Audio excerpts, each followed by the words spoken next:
The ayes are 218, the nays are 211, with one answering present. The resolution is adopted.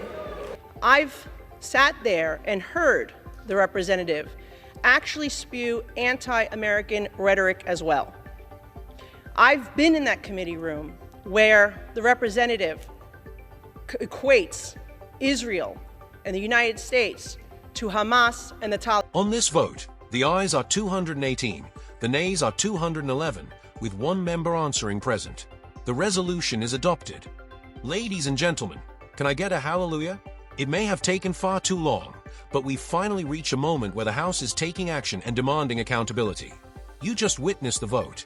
For supporters of the resolution, it represents a long-awaited stand against rhetoric they believe has gone too far.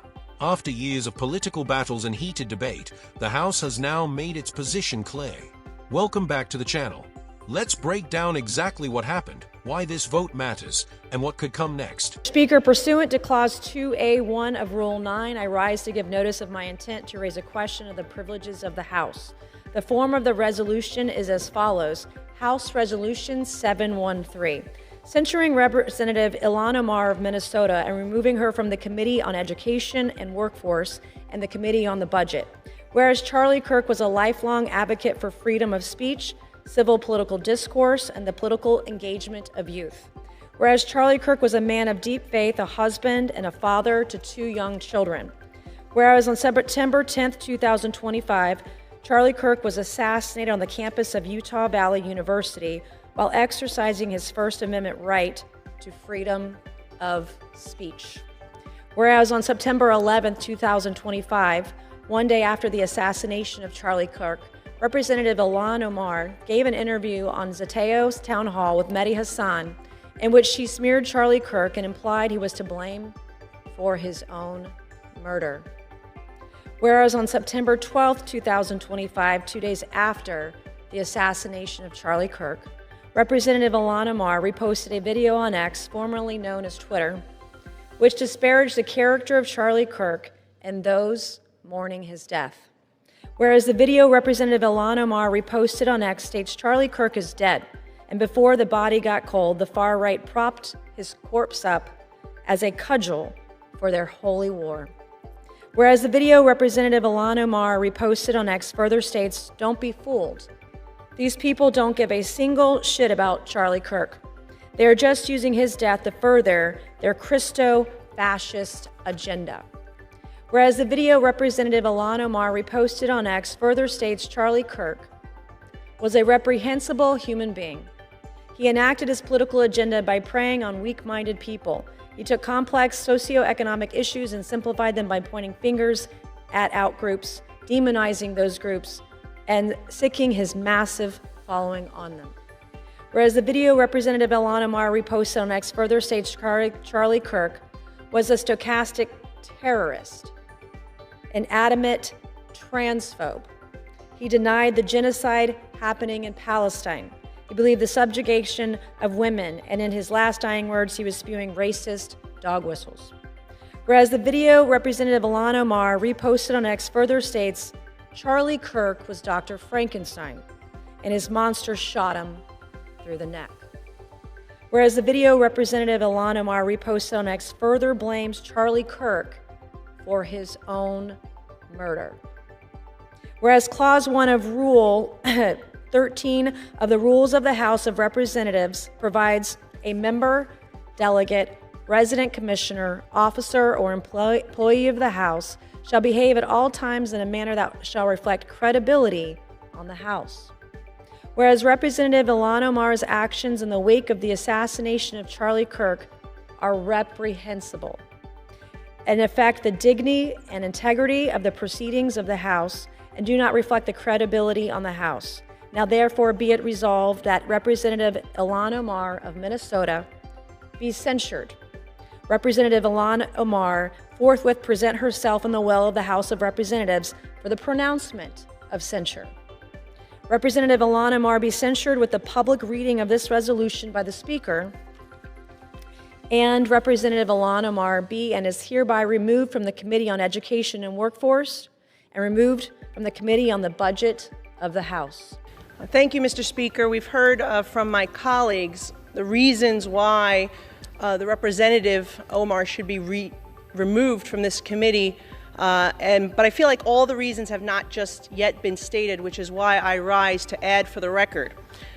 We've heard about the comments that were made regarding anti-Semitism and anti-Israeli views, but I rise to add to the record that as a member of the Foreign Affairs Committee, I've sat there and heard the representative actually spew anti-American rhetoric as well. I've been in that committee room where the representative equates Israel and the United States to Hamas and the Taliban. Absolutely unacceptable for a member of that committee. I've also heard the representative equate that it is the United States' fault that there is turmoil in Venezuela, that is not because of the oppressive socialist and communism that has spread throughout Central and South America in Venezuela at the hands of the Maduro and Hugo Chavez regimes. That is unacceptable. And as a New York representative, to hear the representative belittle, to try to diminish the worst terrorist attack on United States soil on September 11, 2001, as some people did something, that is unacceptable as well. And I hold the same standard for this side of the aisle that I do the other, because when another colleague on my side said something about 9/11, I also voted to have her removed from the Education Committee because I thought that was inappropriate.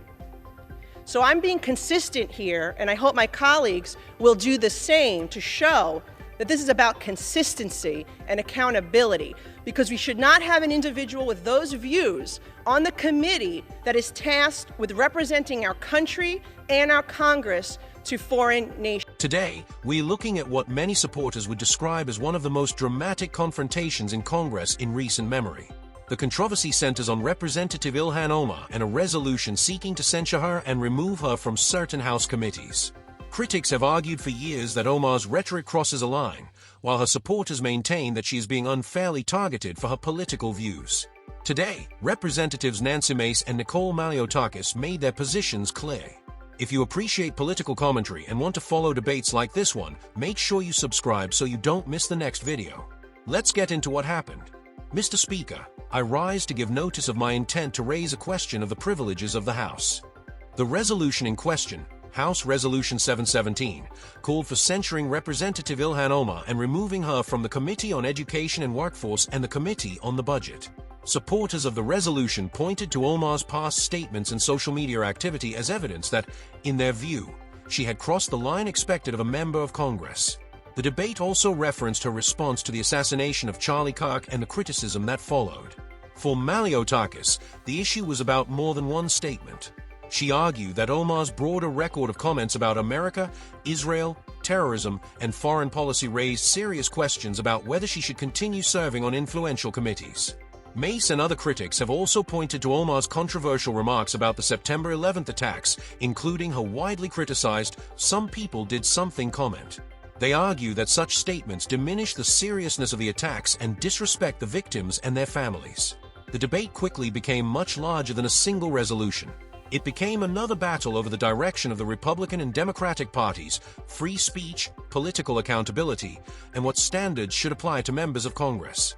Then came the vote, 218 to 211, with one member voting present. For supporters of the resolution, the result represented a major political victory. For Omar's defenders, it was another example of what they see as partisan punishment for controversial speech. And that distinction matters. Congressional censure and committee removal are political consequences, but they are not the same thing as expulsion from Congress. Regardless of where you stand politically, this vote raises an important question. How should Congress respond when a member's statements become deeply controversial? Should committee assignments be removed? Should members face formal censure? Or should voters ultimately be the ones to decide? Let me know what you think in the comments. Did Congress go far enough, or was the punishment excessive? If you enjoyed this breakdown, hit the like button, subscribe for more political commentary, and share this video with someone who follows congressional politics. I'll see you in the next one.